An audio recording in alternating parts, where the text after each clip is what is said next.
Hello' everyone, এয়া মই পিঁয়াজ কাটি লৈছোঁ। পিঁয়াজ কাটি জলকীয়া আদা নহৰু পেষ্ট দিবও পাৰে। বন্ধাকবি কাটি ধুই লৈছোঁ। ব্ৰইলাৰ চিকেন ওলাই লৈছোঁ আৰু তেজপাত। এতিয়া কেৰাহীত তেল গৰম হ'বলৈ দি তেলত মই মুৰ্গীৰ মাংসখিনি দিলোঁ, তেজপাতটো দিলোঁ, তাৰপিছত এইখিনি দিলোঁ, দি অলপ ভাজি লওঁ। মই কিন্তু মোবাইলটো হাতেৰে ধৰি ধৰি ভিডিঅ' কৰোঁ, মোৰ ষ্টেণ্ড নাই।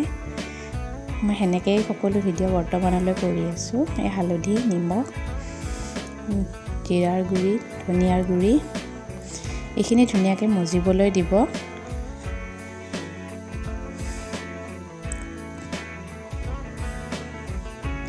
এতিয়া মই ঢাকনিখন লগাই অলপমান সিজিবলৈ দিম। তাৰপিছত সিজাৰ পিছত মই কাটি থোৱা বন্ধাকবিখিনি অলপ অলপকৈ দিম। যেতিয়া বন্ধাকবিখিনি সিজিব জানেই নহয়, কমি যায়, মই এটা বন্ধাকবি গোটেই দিছোঁ। খাবলৈ বহুত টেষ্টি। আমি এইখনক চুটচাট ভাজি বুলি কওঁ, বহুত ফেভৰেট আমাৰ সকলোৰে। ভিডিঅ'টো ভাল লাগিলে লাইক, শ্বেয়াৰ, ছাবস্ক্ৰাইব কৰিব, লগতে দালি আৰু ভতুৱা শাক ভাজি।